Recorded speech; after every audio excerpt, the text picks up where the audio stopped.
we'll start, and really, the idea around the session, and as you just mentioned before, Damien, was this is going to be interactive. Sorry, I'll just go back in there, and we'll actually ask you a few questions. So first is, what do you think is the value of open source to the UK economy?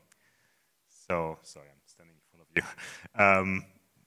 135 million pounds, 1.35 billion pounds, 13.5 billion. So, A,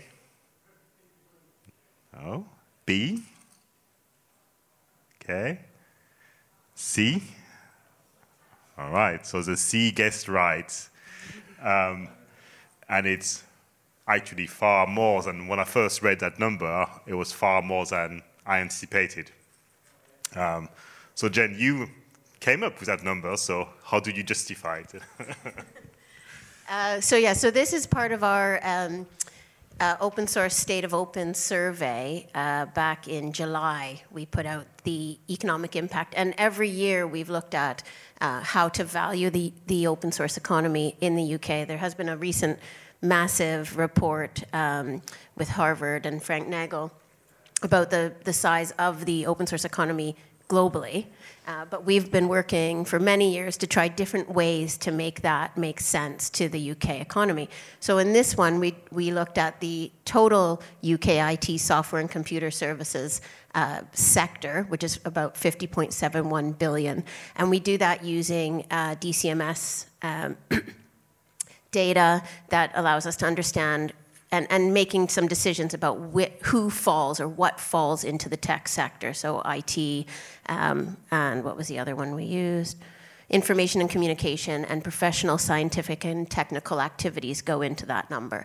And then using our survey, which asked about revenue and percentage of revenue, was open source, et cetera, on our survey of leaders in the UK, we were able to calculate that of the UK tech sector, GVA is from open source 27%, and that equates to 13.59 billion. So we know that we're not 100% on this, but it's a really nice approach to getting a sense of how big that economy is. Cool. So who are responsible for this 14 billion pounds? Reckon about 3.2 million GitHub accounts in the UK. So every kind of GitHub account or developer in the UK almost contributes about £5,000 back to the UK economy, if my math are correct. But actually, I think, Damien, you pointed out that it's not. Well, the UK is doing quite well, but yeah. So interesting. I think both of these numbers, the 3.2 million and the 13 billion, when you start really thinking about I suppose, the dynamics of humans, how we work, they're probably quite conservative. The thing that was interesting to me just around where talent is and how that landscape shifts over time was just that when I was researching, I found that the three fastest growing, so number 1, 2, and 3 fastest growing countries for commits were South Africa, Kenya, and Nigeria. And I just wondered, I wonder how many people are factoring those sorts of changes into their hiring plans, that sort of thing.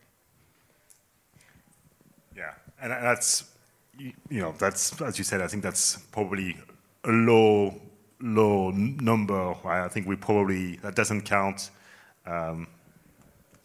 doesn't take into account, GitLab, private repo. So we probably, I think, on the lower end of the number of coders, or at least people with GitHub accounts and contributors to the coding. So I don't know, Jen. Like again, you found that number. Is the UK a nation of coders? Would you say? Well, one thing that happened this morning when Stormy from GitHub was speaking up on stage is she's now said that's 3.4 million. So it was 3.2 in November, and it's 3.4 just a few months later. That's one point. The other is that while it's not as high as India, the US, et cetera, it's 4.5% of the population, and so more per capita than anywhere in the world. So we do seem to be a nation of coders, although we know that that is still not high enough. And one thing to point out around location information and where people are coding from, it's often difficult to know where people are. I mean, there's been a history of people not putting their location, and then as time has gone on more recently, and as open source software is more part of the conversation and people feel more and more comfortable, they're starting to put their location. So we know that this number is likely bigger in the UK, and we're sort of encouraging people that when they're putting their location to put the UK, even if they're split, because we're including locations UK and Italy, UK and US, we'll include as the UK. Cool. So 3.4 million, and they're everywhere across the UK. And again, when I first saw that picture from the report, I was surprised by how many people were kind of outside the, M25. I'm somewhere around here, the orange, near Manchester. And it's just fascinating to me that, innovation just comes from anywhere in the country, and we should be looking for talent regardless of where they're based. We have people obviously in the Scottish Isles at the very top here, and even my companies, we work on the Cilium project, which is a project that relies on a technology called eBPF, and you may have seen Liz Rice, you might have picked up our book yesterday. And it's a very niche technology that very few people know, right? So, and the project and the startup that is just being acquired now by Cisco has been successful, and partially because we went beyond a region or borders to find talent. If we had just stick to talent on the US West Coast or in London, or we would have struggled because it was such a unique set of skills that we needed to progress the project. So we have to go and look, far and wide, and have this kind of remote first approach to find the talent to be successful. A couple of observations is I worked for a company nearly 15 years ago now, with Matt, who's in the room. That organization was interesting because we're based in London. We had offices in Canada, South America, but we hired absolutely everybody where they sat, and I think it was a necessity. It was much harder to find talent at the time, much harder to identify open source talent, and ultimately we had to make it as easy as possible to bring those people on board, so we had remote working by default. And I'm kind of curious in the room, because that's one thing that I've not tracked over a long period. And actually, there's a couple of observations in this, in that when we talked about who these people are individually, I started thinking of, well, that person who is hired remotely, but is connecting every day through a remote system, into how is that actually picked up? Because this map might actually represent more people who sit outside the UK, but sort of who pop up. So first of all, I'm just curious in the room, and Matt, I'm looking at you, of general experience around hiring global talent or sourcing global talent, and then also where people work from. So I'm curious if there's anybody who works extremely far from where their team is, just in the room. Where are you from? So I live in London, but my team works out of Edinburgh and London. Okay. But there's no office, so we just work remotely. So again, it's necessity that's sort of driving that. Interesting. Anyone else?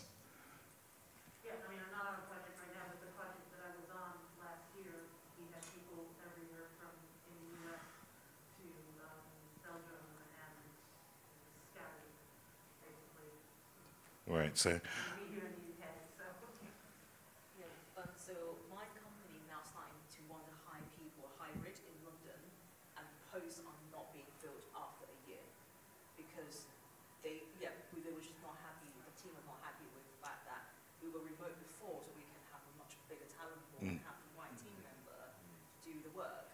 said that, yeah, it's been a year, we could not find the right people just because the company decided to do hybrid. Yeah. I think I've always been hybrid, and we basically set up flexible workspaces in hubs around the UK, so London being the main one, Bristol and Manchester, and then basically we hire anyone in the local area that then has an ability for them to go in and co-work probably once a week or once or twice a week. My most recent team, I think I was the only one from the UK. Mostly they were in the US, but they were all remote as well. So East Coast, West Coast, North, South, and a couple of people out of one out of Israel and one out of Spain as well. So Yeah, I just remember we had one guy that was actually speaking South America. I can't remember which country right now, but he's living in some country in South America. That's really, really, I forgot he was actually on the project for a while. So. I know he's there because I'm in communication with him just sort of generally, but I forgot he actually did do some commits to the work we were doing. So. One of the things we tried to do so GitHub did this heat map for us based on the 3.2 million.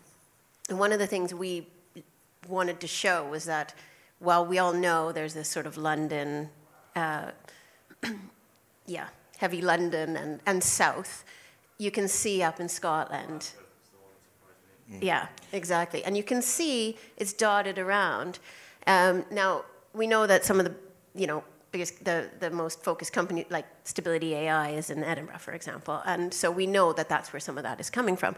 But we wanted to make the point that it was possible to stay at home, right? It was possible to be outside of the M25 and live your life the way you want to and be remote or be part of organizations that are now even being based in other areas, and why that's possible. And part of it is because you can hire remotely across the world, and part of it is because people are understanding that they're highly desirable and they don't want to move. They want to make a community in their area. So we're making that argument on a broader scale, and I think that's what Damien's doing as well, and that we're always sort of talking about that possibly that becomes global, right? So you can stay home in a place that would usually not have that opportunity. You take the opportunity, you talk to your friends about that opportunity, and slowly kind of dotted around the world, not just in the US, or not just from Israel, or not just from the places we know people are located,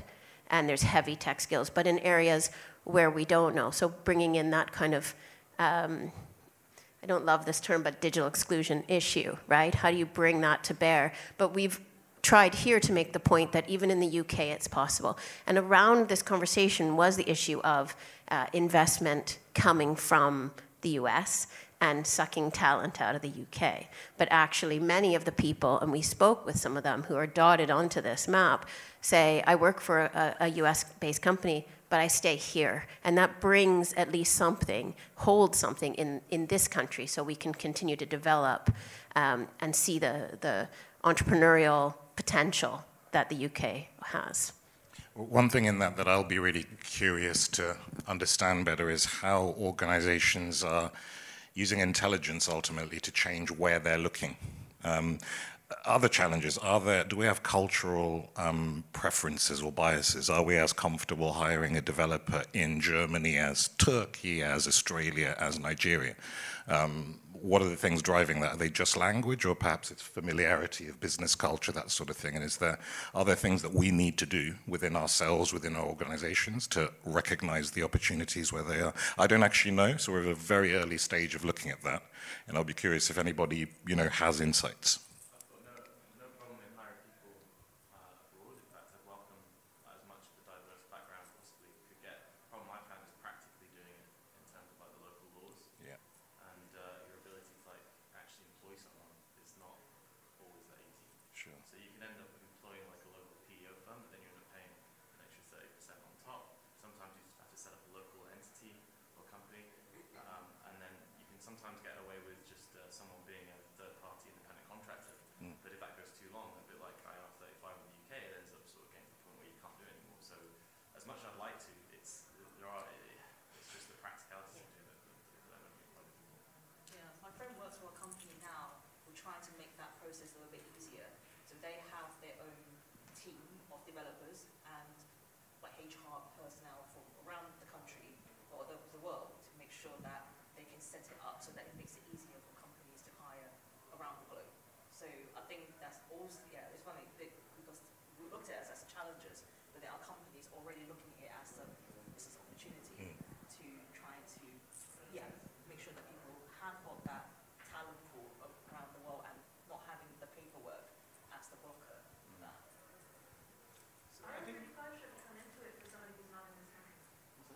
IR35 should not come into it for somebody. No, but there are countries where there are countries. countries, for example, where that does. It's not the same law, but it comes into effect. Yes, So, their version of so it. Sweden, for example. Yeah, that is more complicated because we have to look up what their. So it's not IR35. That's just UK. But I'm saying there's an equivalent. Yes, no, that one I will give you. I'm just like IR35 itself Yeah, shouldn't be a no. problem.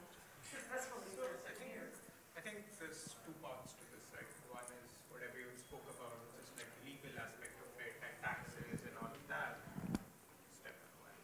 I think the bigger challenge when you start hiring from geographies where, or just different time zones, is more cultural in nature in terms of, so most software companies as of today operate on the basis of you need to have FaceTime, you need to be in sync, Yes. as in you need to have common overlap time, and that often skews work-life balance for secondary geographies rather than primary geographies. So people are staying up, let's say, so, there was a time when I was working at Microsoft where I used to stay up at 12 in the night because that's when Seattle used to get up, right? And then I could sync with them. So I think the larger challenge is, and there are some companies trying to do that, which is figure out ways to work async. Yeah. And yeah, I think that'll be the larger challenge going forward. I think eventually everyone will figure out taxation, legalities, and all of that.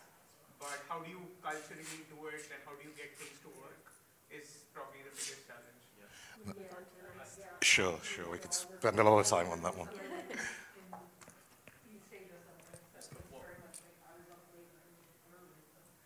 One more other point I found as well is that having had a local base in the UK and having people that can get together more often, if you hire people abroad, they feel almost like the sort of have-nots. Yeah. And so there was like, it ended up becoming a very, I don't know, like it was hard sometimes when you're all together as a team and getting together regularly, and you've got a part of that team who's an engineer that's working in, I don't know, Sweden or Germany or whatever, France.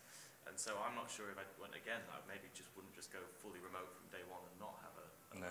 I don't know what I'd do, but we were all very sensitive to that.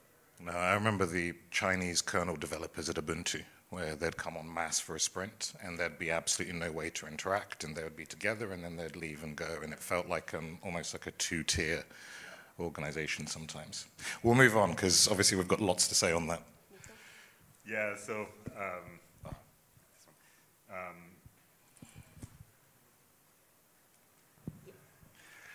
so we wanted to talk more about like how to make an impact, right? And there's been lots of students here, or people just starting their career, or even people who want to make an impact but are not necessarily coders. So one thing that I saw in your report is, how many people in the UK made their first commit over the past 12 months?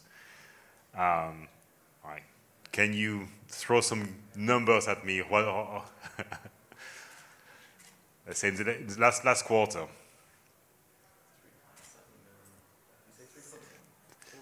So there are 3.4 million with the GitHub accounts.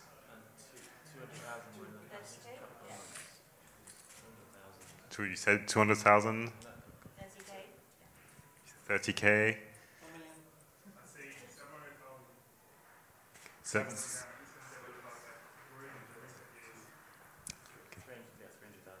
All right.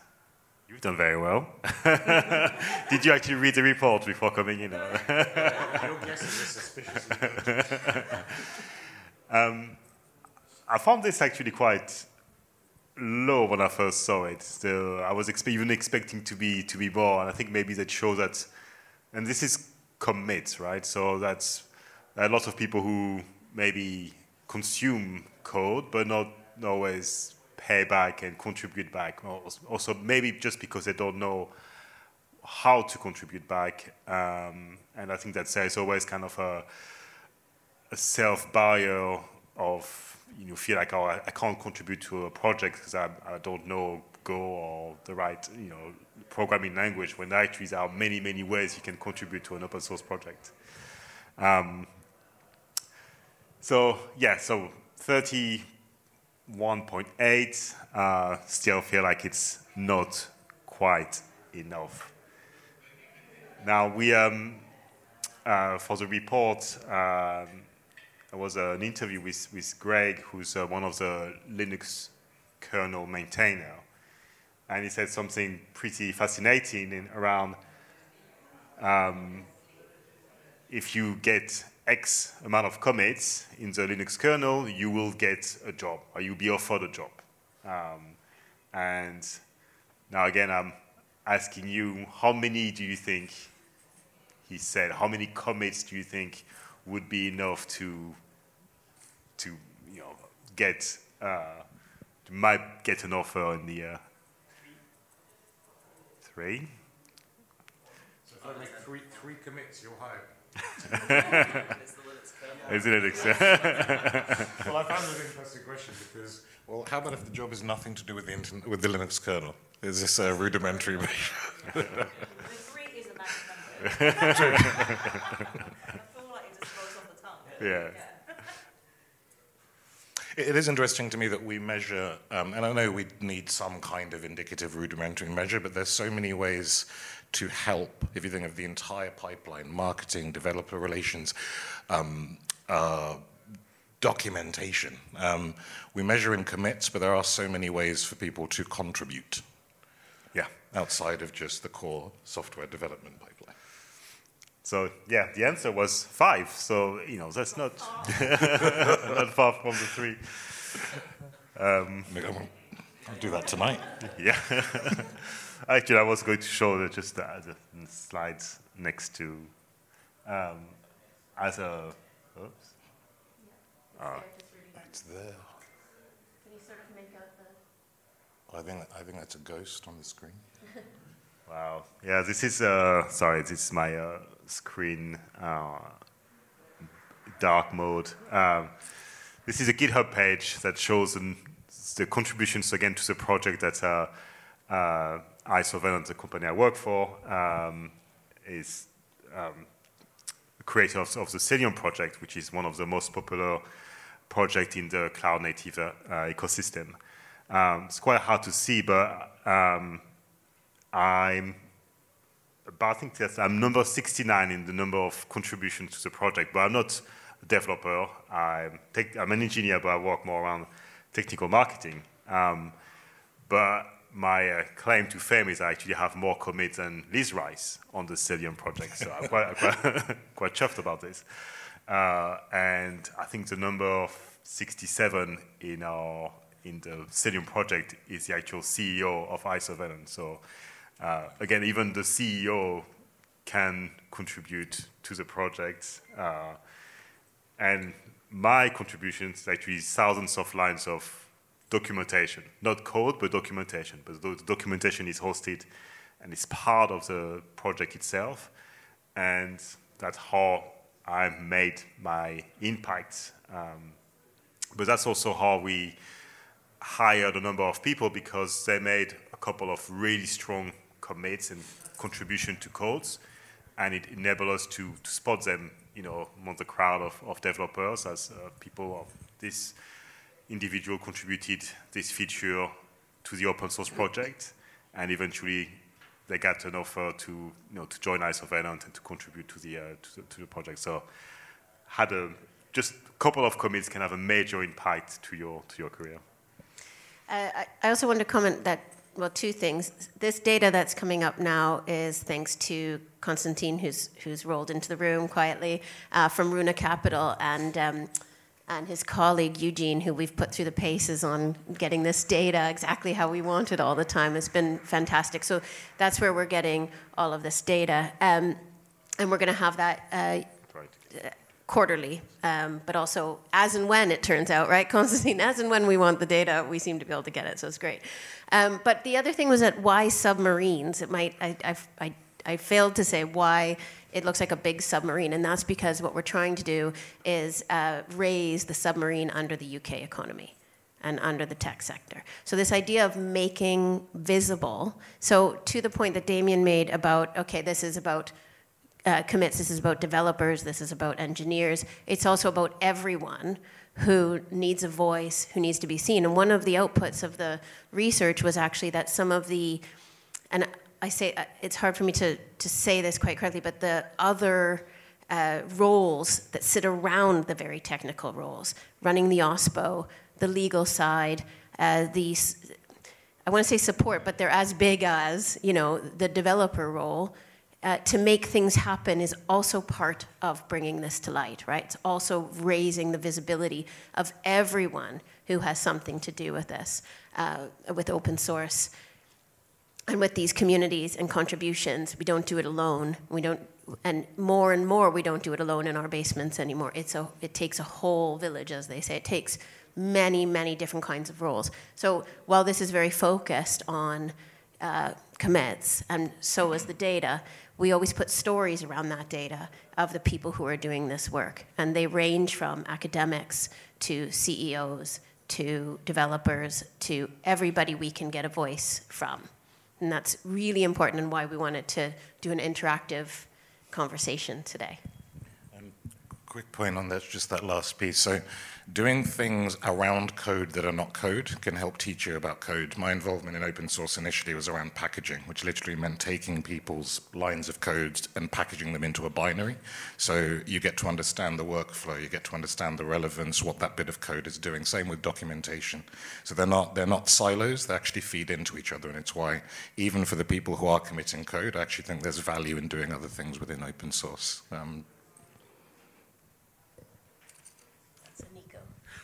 Right, so this is another one where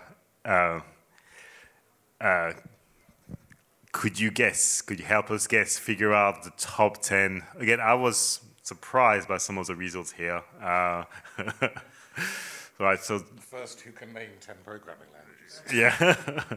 So which do you think are the top 10 most popular?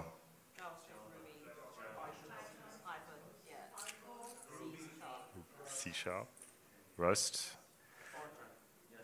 What's right? No, it says C. So we got C, Python, no. JavaScript. I heard Rust, Go, Ruby, C#. TypeScript. Yeah, that's the number one actually. Yeah. And JavaScript was 6. And I think that's about it. So we have TypeScript first, C, Python, C++, Java, JavaScript, Rust, Go, Ruby, PHP. Top 10. Yeah? Yeah? That's really surprising. Yeah. Rust is above Go, which is for me is a big surprise. So.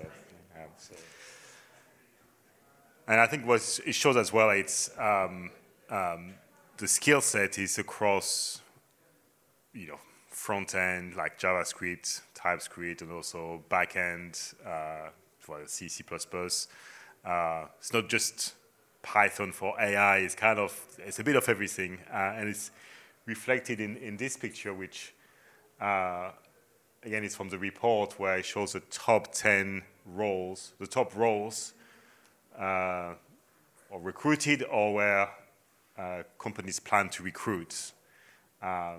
And you can see back-end developers is probably the top one, but you have cloud engineers and architects, CTO, CXO, DevOps engineer, so agile, like more project manager, and community role, which I would have said like maybe 10, 15 years ago. I imagine that number would have been quite low. So yeah, anything else you want to point out ahead? Just that this came out of our State of Open survey that we put out around May of 2023. So this came out, that's where this data has come from. And we'll do it again and ask the same question again. We also had another visual from this that talks more about, as we were saying, the non-technical, but the community roles and the Agile Lead Scrum Master of obviously two there that support developers and engineers. I think that's it for that one. Yeah. Any thoughts on that?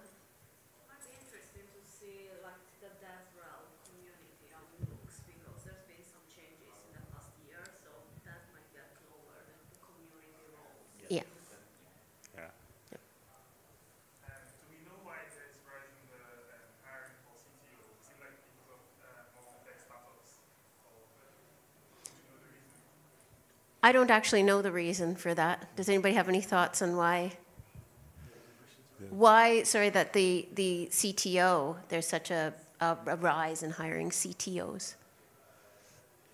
I think a lot of companies want to do flat management, to let developers to manage their work stream or program stream. But I always find that there will be a point where we need someone to have a unified form, so we're not kind of duplicating work, because it happened before where they go like, we want to be like a real, I don't know, community vibe with no like leadership, because you lead yourself. There will be a certain point where they would need someone to come in and steer the ship a little bit. Yeah. The other thing I was thinking is that I've seen a lot more people get appointed as field CTOs or office of CTOs, so maybe that's captured Yeah. Yeah. in that perhaps. That is, it's not just a field CTO, there's a more wider way to think about the CTO.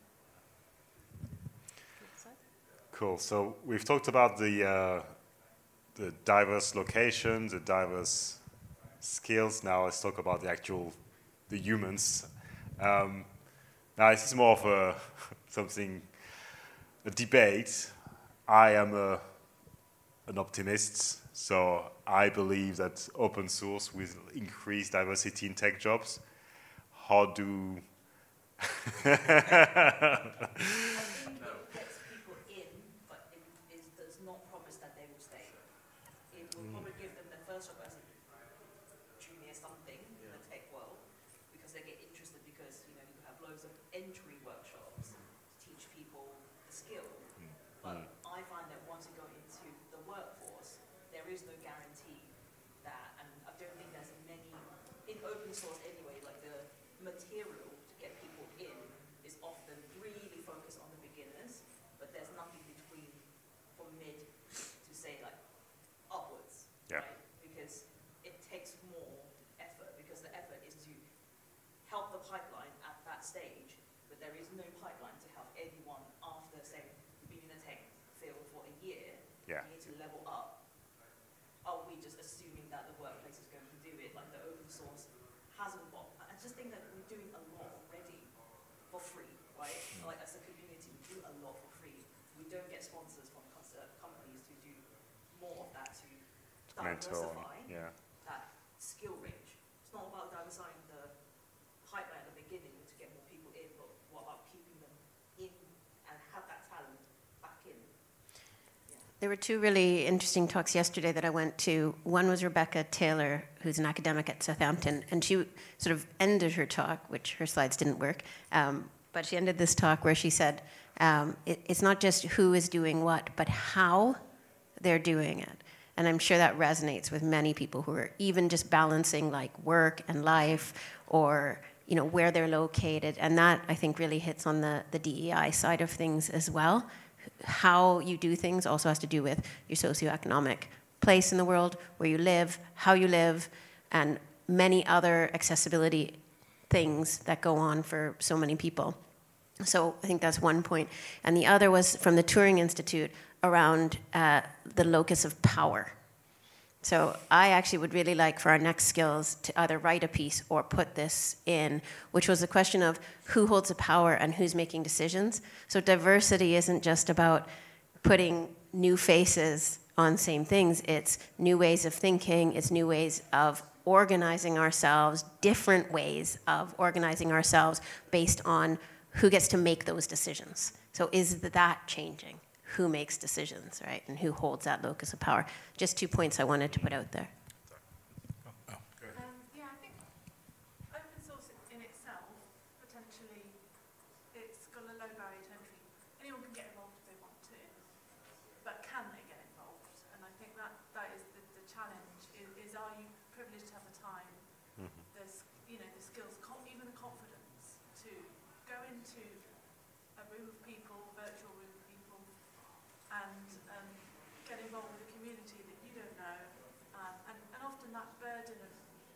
understanding what's going on and getting familiar, and by the time you're ready to contribute, many months may have gone by, or if you jump in and contribute before you really understand the community, then you may not have a great reaction. And I think there's a lot of it comes down to, is the individual supported to make those contributions? And if the only support they have is what they can provide for themselves, then that could be really challenging. And I would really like to see companies supporting their staff to contribute to open source, so it's within the workday and not something that you have to find time for if you've got kids or if you have a long commute or all the reasons that we've already talked about. That's a really great point. An observation I've made around developer relations. So the fact that the developer relations funnel is almost identical to the sales funnel. And you ask yourself the question of vendors, whether they're focused on an event and selling a particular product, or whether this is really following a learner's career journey. And saying, say, for example, somebody drops out of this ecosystem because they change a job. Do we stop tracking that person? Are we looking at them in sort of 1-2 year cycles, or actually the cycle of a career within tech? And that's within vendors. So if we start then thinking about open source projects, are they doing the same thing? Right. I think we just wanted to, well, two more minutes. Excellent. Damien, I'll leave you. Yeah, for me, this was how do we describe the future that we want to see? So we can all talk about demographics actually in the people taking part. We can talk about younger generations, how are they changing? I'm curious as to hear from anyone who can articulate what they would most like to see from open source in the next 10 years, let's say. How do we create the future we want to see? That's what it says. Yeah. Any last thoughts? We have 2 minutes.